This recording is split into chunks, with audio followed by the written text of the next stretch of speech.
Salut les loups! Ben, ça va matin? Hey, il y a une belle journée aujourd'hui de pluie. Hein? C'est ce que je fais moi dans mes belles journées de pluie. J'en profite pour étudier. Hein? J'étudie un peu mes plantes. Hein? J'en profite pour essayer au moins d'apprendre une chose pour me coucher un petit peu moins niaiseux. Excuse-moi, ça doit être un peu sombre dans la vidéo, là. C'est sombre dans le camp, c'est pour ça que j'ai ma petite lampe frontale pour lire. Ouais, et puis je suis en train de lire, je suis en train de lire sur mes plantes et puis tout ça. Et puis moi, l'étude de mes végétaux, ça m'amène dans un autre univers. En fait, ça m'amène à être de plus en plus dans le vrai monde. J'ai déjà fait une vidéo de ça, hein, le vrai monde, la vraie vie, tu sais, pas le système de merde qu'on essaye de te vendre, là, pas la vie d'homme gris rempli de béton, mais la vraie vie, tu sais. Je prends conscience que la plus grande science qu'il n'y a pas au monde, c'est la nature. Hein? L'homme s'efforce de l'imiter maladroitement. Hein?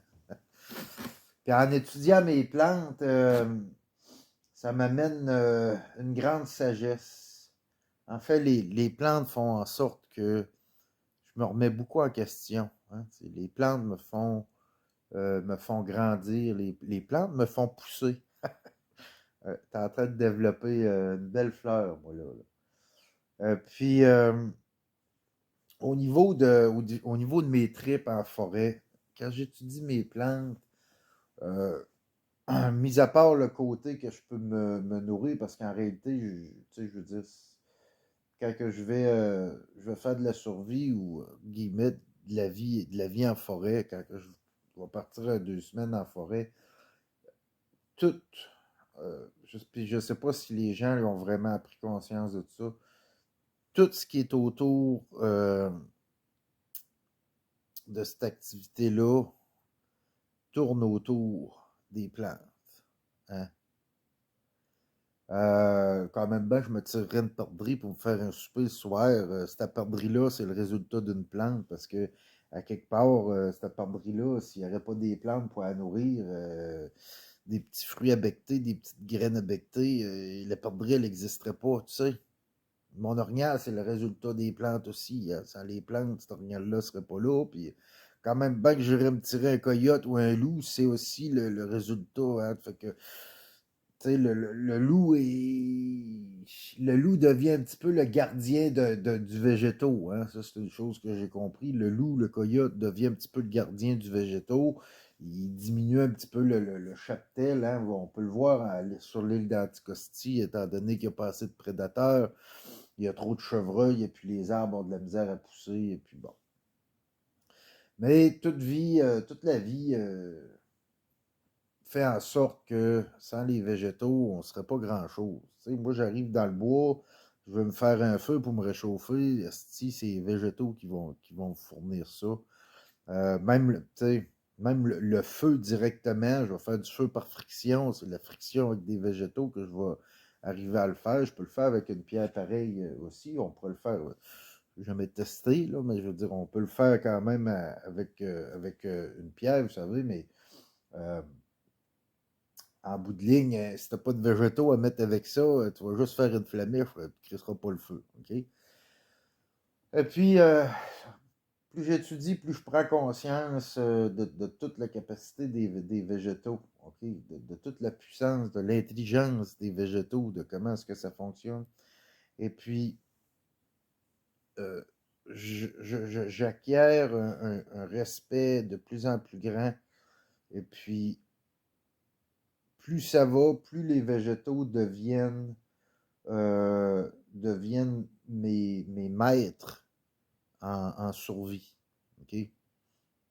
Euh, C'est-à-dire que humblement, je dirais qu'il y a beaucoup d'entre vous autres qui vont me suivre, puis ça va être moi un petit peu euh, l'exemple que vous allez suivre pour la survie et puis tout ça, OK? Bon. Euh, puis on a tous des maîtres, si tu veux. On a tous des professeurs, on a tous quelqu'un un petit peu plus haut que nous autres, OK? qui nous enseignent, hein, puis c'est comme ça. Et puis moi, je dirais que c'est les végétaux qui sont mes maîtres, puis qui m'enseignent comment vivre en forêt, ok? Puis comment même gérer ma propre vie jusqu'à une certaine limite. Mais disons que les végétaux me font philosopher, hein, beaucoup. Et puis, plus je les étudie, plus ils m'apprennent comment vivre en forêt. OK? Non pas juste de ce qu'ils ont à m'offrir, hein, c'est-à-dire de me nourrir, de me loger, de me vêtir, de me guérir, mais juste en leur capacité d'adaptation à leur environnement, parce que survivre, c'est s'adapter. Okay? Si je suis capable de passer 2 semaines en forêt, sans nourriture, juste avec ma petite ceinture de survie et puis tout ça, c'est parce que je suis capable de m'adapter. OK? Puis je prends beaucoup d'exemples sur mes plantes qui, depuis des millénaires, s'adaptent. Hein? Les plantes ont conquéri le monde. OK? Je me souviens plus du pourcentage là, de plantes, mais je veux dire, tu sais, des fois, on dit que l'homme a conquéri le monde, mais les végétaux ont le dessus sur la planète plus que l'homme. OK? L'homme va, l'homme va passer sa vie à se battre contre son esti de gazon. Il va le couper semaine après semaine, puis il va toujours repousser. Hein? Puis à chaque fois qu'il coupe le gazon, vous remarquez qu'il y a toujours un pissenlit qui lève en arrière. Ça, c'est une stratégie. Je vous parlerai de ça dans une vidéo, mais le, le pissenlit a été plus vite que l'homme. Il s'est adapté à l'homme. Fait qu'il, en tout cas. Et puis, bref, justement, ce comportement-là fait en sorte que c'est encore un comportement de survie. OK? Puis, quand je lis sur comment que les plantes se sont adaptées et puis tout ça, sur comment leur prise de décision qu'ils font, parce que chaque fois qu'ils font une prise de décision, quelque part, il y a... si la prise de décision est mauvaise, il va avoir des conséquences, puis ils vont se faire taper ses doigts, si tu veux. Puis la plante, elle, là, elle va apprendre de tout ça. Puis elle va corriger dans le futur, puis elle va même l'enseigner, elle va même le coder dans ses gènes, si tu veux. Et puis elle va coder ça dans la graine. Et puis la future plante qui va pousser de cette plante-là va avoir l'erreur de sa mère, puis elle va pousser en sorte de ne pas reproduire l'erreur, alors que la même plante qui a poussé à un autre endroit, qui n'a pas eu cette erreur-là, qui n'a pas fait cette erreur-là, mais qui est ignorante de tout ça, elle n'aura pas, en tout cas, la future génération, elle ne codera pas cette erreur-là. Et puis là, tu sais, je veux dire, il va falloir que l'erreur arrive, ou sinon elle va comme. En tout cas, c'est la loi un peu du. Je dirais pas du plus fort comme Darwin disait, parce que ça, ce que Darwin nous enseignait, que les plantes étaient. Que les plantes, que la vie était que de bataille pour être le plus fort, c'est de plus en plus faux. Plus on regarde ça, plus c'est des. Plus. Comment je dirais bien ça? Ils découvrent que la vie est beaucoup plus faite sur des bases d'entraide que de combat, en tout cas. Donc, moi, les plantes, justement, tu sais, je reviens à la plante qui va coder certaines erreurs qu'elle a faites puis qu'elle a corrigées, OK? Parce que la vie, c'est comme ça. Si dans ta vie, tu ne fais pas d'erreurs, tu n'apprendras pas autant que quelqu'un qui fait des erreurs. Mais quelqu'un qui fait des erreurs, il va se mettre à apprendre s'il corrige ses erreurs. Tu sais, comme moi, dans ma vie, j'étais un alcoolique. Et puis j'ai passé 20 ans à faire des erreurs, à me planter, puis à me planter, puis à me planter. Puis souvent, on dit, ah, l'important, c'est de savoir se relever. Puis ça, c'est complètement faux. OK? C'est faux. L'important, c'est pas de se relever. L'important, c'est d'apprendre à arrêter de tomber. Hein? C'est-à-dire que l'importance, c'est d'apprendre à voir le gouffre puis d'arrêter de tomber dedans. Donc, les plantes, c'est ce qu'ils font, sinon ils vont mourir. Quand je suis en survie, tu sais, souvent les gens me demandent ah, où est-ce que tu as pris tel truc? Ben, c'est des erreurs. C'est souvent des erreurs. Puis j'ai déjà fait une vidéo là-dessus, puis j'expliquais aux gens que les échecs, c'est signe d'une grande réussite. OK? Puis ça, ben, c'est les plantes qui m'ont enseigné ça. OK? Puis je l'ai vu, grâce aux plantes, j'ai été capable de voir mes gouffres. J'ai été capable de faire comme les plantes m'ont enseigné. C'est-à-dire, là, Ross, tu viens de te planter, organise-toi pour que ça arrive à un autre fois. Choisis un autre chemin, une autre direction. Hein? Bon. Euh, il expliquait, tu vois, je lisais tantôt, puis il expliquait qu'une plante qui se fait manger trop par un chevreuil, bon, elle va, vous savez, elle va, de par son tanin, elle va développer, ben, je veux dire, pas par son tanin, par ses, voyons, attendez, il va l'avoir, par ses, euh, le tanin, c'est l'alcaloïde. Donc, par ces alcaloïdes, parce qu'il y a des mots, des fois, retenir, beaucoup de choses à dire, de, la plante, elle va, de par ses alcaloïdes, OK, elle va développer un tanin. Le tanin va devenir amer, puis ça peut même, si c'est consommé en trop grande dose, ça peut même ça peut tuer carrément un chevreuil. S'il mange juste ça, ben c'est arrivé en Afrique, en tout cas. Ils ont étudié ça, c'est en 80, c'est en 90, du coup, même des années 90. En tout cas, il y a des rangs de gazelles qui sont toutes mortes une après l'autre parce qu'il y a l'acacia qui, dans des sécheresses, il y avait juste ça à manger.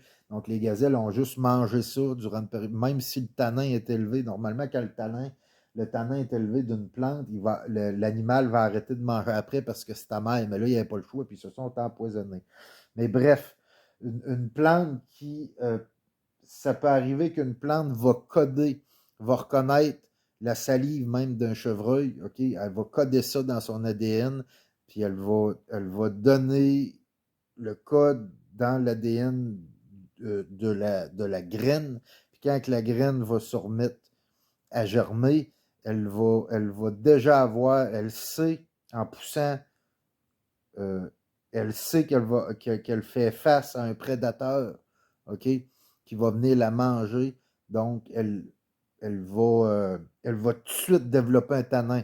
Donc, elle n'attendra pas de se faire brouter parce qu'une petite graine qui est ça d'autre, qui a germé, si ça se fait brouter, c'est fini. Donc, elle va tout de suite développer un tanin. OK? Puis ça, ben, c'est parce que c'est la génération avant, c'est la mère qui a appris de certaines erreurs.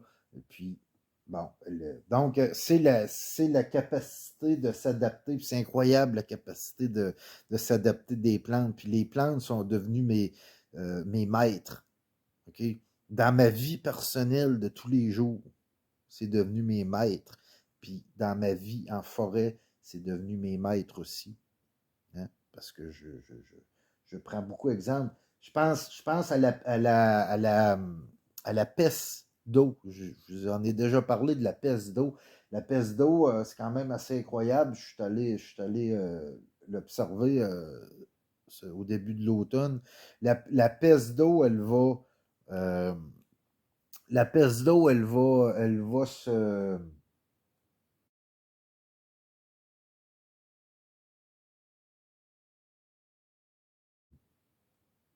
la peste d'eau, elle va si elle manque d'eau, OK, puis que la plante, elle sort de l'eau, si tu veux, l'eau, elle descend un peu, la plante, elle va modifier, OK, elle va se modifier, puis elle va devenir comme une plante, si tu veux, normale, c'est-à-dire avec une tige rigide, et puis des feuilles qui sont rigides aussi, puis elle va être capable de tenir drette, OK, et puis si tu regardes un petit peu plus loin dans l'étang, tu vas voir des pestes d'eau qui sont dans l'eau, qui eux autres sont complètement submergés. C'est la même plante, mais là, elle va être sous forme d'algue. C'est-à-dire qu'elle va danser avec l'eau, elle va être complètement molle, puis elle est complètement différente de la même qui va être hors de l'eau.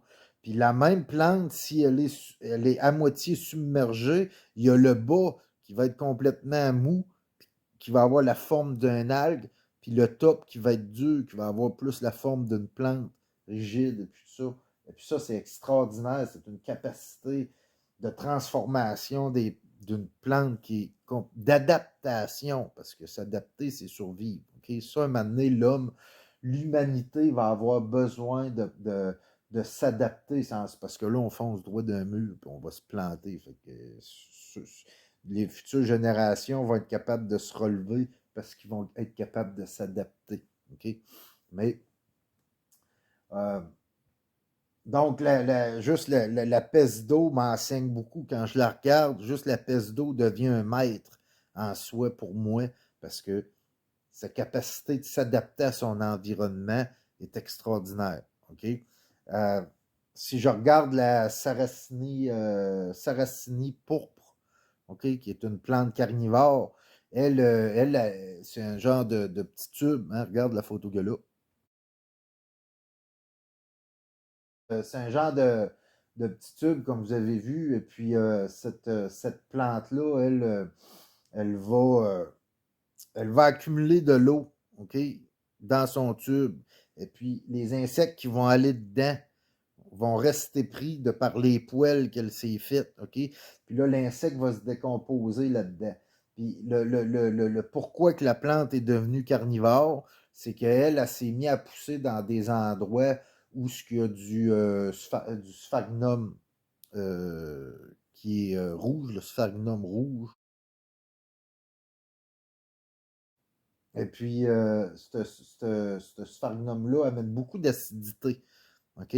Donc, la sarrasinée pourpre, elle va pousser dans un endroit qui est très acide. Donc, elle va avoir de la misère, si tu veux, à aller chercher certains minéraux pour se nourrir et puis tout ça.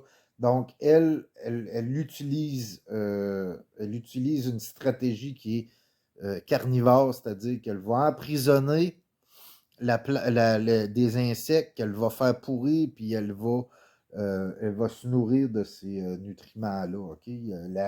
La, la rosalis à feuilles rondes aussi. OK? Ça, c'est un autre plan. C'est une super de belle miniature plante carnivore. OK?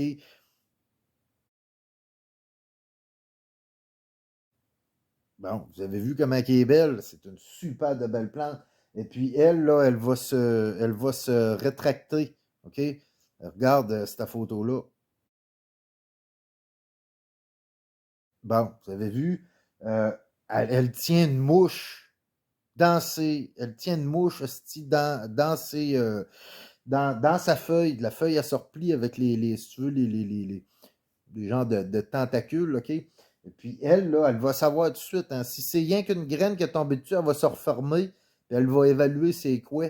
Puis si c'est pas quelque chose de mangeable, elle va le relâcher, OK? Donc, ils font des évaluations, tout ça. Puis, elle fait la même chose, elle pousse à des endroits que le sol ne la nourrit pas assez, donc elle va se nourrir des insectes et puis tout ça. Puis ça, c'est des capacités d'adaptation des plantes qui sont complètement extraordinaires. OK? C'est une chose qui est très extraordinaire. Euh, je vais vous lire un petit passage, là.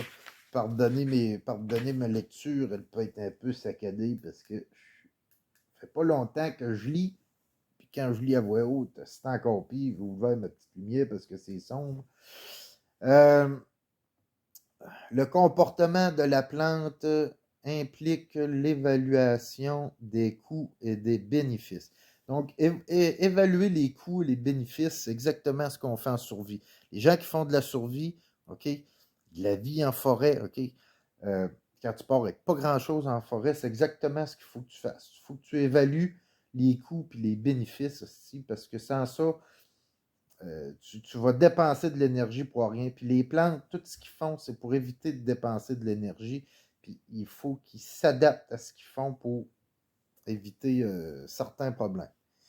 Euh, Aucune plante sauvage ne pourrait survivre sans une mémoire des signaux qu'elle perçoit sur le moment ou sans une mémoire cumulative qui qui rassemble les informations de ses expériences passées et les intègre aux conditions actuelles afin de pouvoir évaluer les probabilité du futur potentiel. Nombreux sont les problèmes auxquels les plantes sauvages sont confrontées dans leur tentative d'optimiser leur fitness. Le fitness, là, c'est un nouveau mot qu'il faut que je rentre, là. Le fitness, là, dans la botanique, là, quand on parle de fitness, là, c'est ce terme est parfois traduit en français par l'expression valeur adaptative. Donc, le fitness, mot probablement anglais ou peut-être latin, je ne sais pas trop. Viens-tu de le lire, moi, là? En tout cas, qu'importe.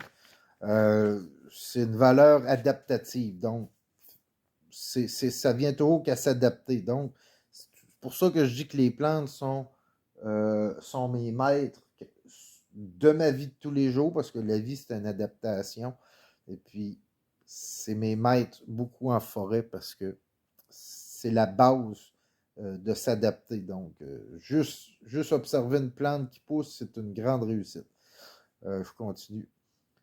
La répartition inégale de la lumière, des minéraux, de l'eau, de la structure du sol, la compétition d'autres plantes, les variations de précipitations et de vent, les dommages variables causés par les ravageurs et herbivores doivent tout être évalués. Okay? Les plantes ne cessent que d'évaluer et de penser au futur. Okay? C'est une intelligence beaucoup plus poussée que ce que la plupart du monde pense. Bref, je continue. Les fleurs doivent être positionnées là où la pollinisation est optimale. Les coûts et les bénéfices de tout changement de comportement en matière de croissance et de développement, ainsi que la ressource nécessaire pour le soutenir, doivent être évalués et des décisions appropriées doivent être prises pour optimiser la redistribution des ressources internes entre les tissus en lice. Il est peu probable que les plantes sauvages aient acquis un excédent brut de toutes ces ressources. Ce qui est donné à un tissu ne sera pas disponible pour un autre. Ça, c'est ce que je vous expliquais. C'est-à-dire qu'une plante qui a une expérience, OK? C'est-à-dire, on prend deux plantes de la même famille, là, OK? Bon. Ils ont deux pissenlits qui ont une expérience, OK?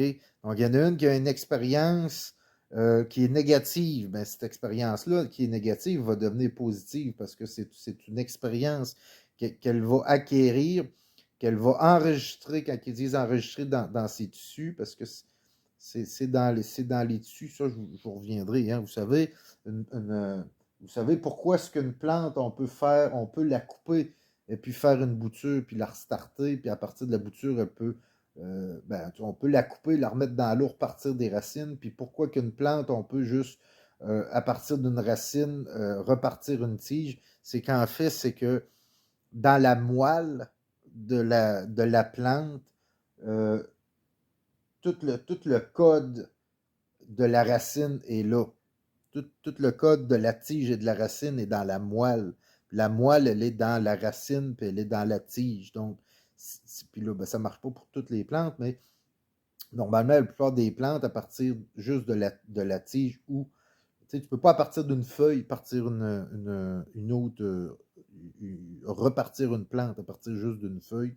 Pourquoi? Parce qu'elle n'a pas, elle a pas le code, si tu veux, de la racine et de la tige, parce qu'elle n'a pas la moelle à partir juste de la feuille. Mais bon, on continue, petite parenthèse.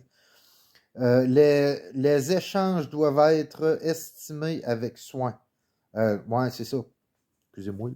Ce qui explique là-dedans, c'est exactement. Donc, le pissenlit qui va avoir une telle expérience, hein, j'ai remarqué les pissenlits, comment est-ce que ça pousse extrêmement bas sur un gazon. OK? OK? Le pissenlit peut avoir une tige haute de même, puis starter une fleur. Puis si tu regardes sur un terrain vague, sur le bord des champs, le pissenlit peut être un pied de haut. OK? Et puis, le pourquoi de ça, c'est parce que le pissenlit qui est sur un terrain qui se fait botter, il s'est fait botter une fois, il ne se fera pas botter deux fois. OK? Ben, façon de parler. Donc, il emmagasine cette information-là, puis il pousse plus petit. Dans son code génétique, il pousse plus petit. Puis toutes les pissenlits qu'il va lâcher, OK, les graines de pissenlit, ils vont toutes être codées pour pousser plus petit. OK, parce qu'ils ont l'information en elles. Tandis que la plante qui va, le même pissenlit qui va pousser, le même pissenlit, mais qui vient d'autres pissenlits là, qui n'ont pas été éduqués, OK, par la coupe de gazon, lui, il va pousser haut. OK, donc, sa graine, elle, qui va se ramasser sur un terrain, OK, où ce qu'on coupe le gazon, elle n'a pas l'information en elle, parce que l'autre, elle a jamais été chopée. OK? Donc, ce qui explique là, en fait, c'est, ce que j'essaie de vous expliquer aussi, c'est que c'est de l'information. Donc, il faut vivre des expériences, OK, pour acquérir de l'information. Puis après ça, ben, il y a le partage. Moi, je vous partage mon expérience, OK, mais c'est comme ça que ça marche. Les échanges doivent être estimés avec soin.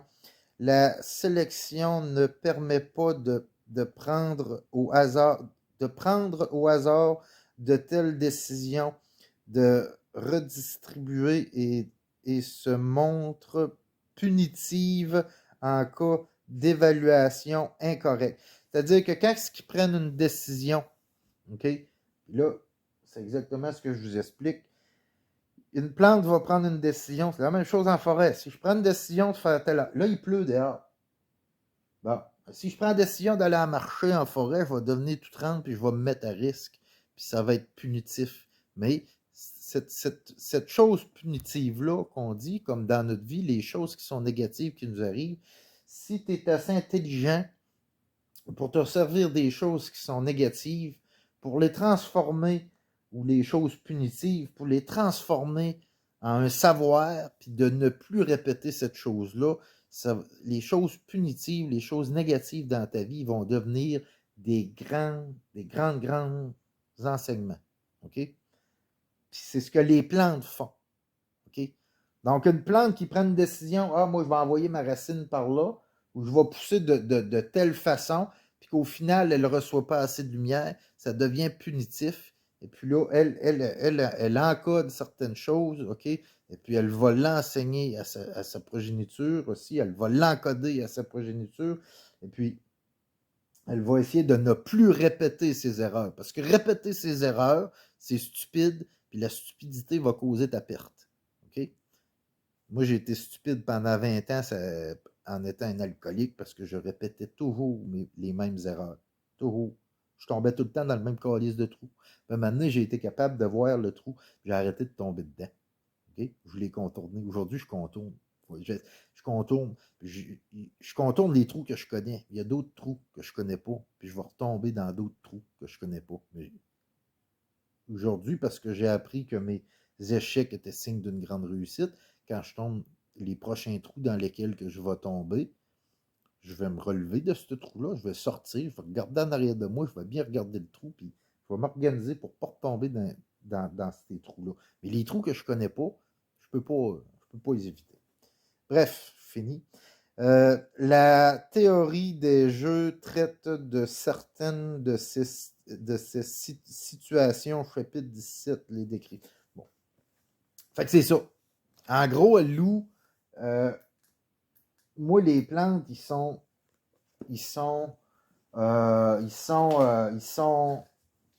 mes maîtres de ma vie. Okay? J'ai souvent pensé que je philosophais sur les plantes, mais je pense que c'est les plantes qui philosophent sur moi. Okay? Les plantes m'enseignent jour après jour des choses qui sont complètement incroyables. Dans ma vie, justement, de ce que je viens de vous lire là, la capacité d'adaptation des plantes, okay? Comment bien s'adapter à sa propre vie, c'est d'une importance capitale.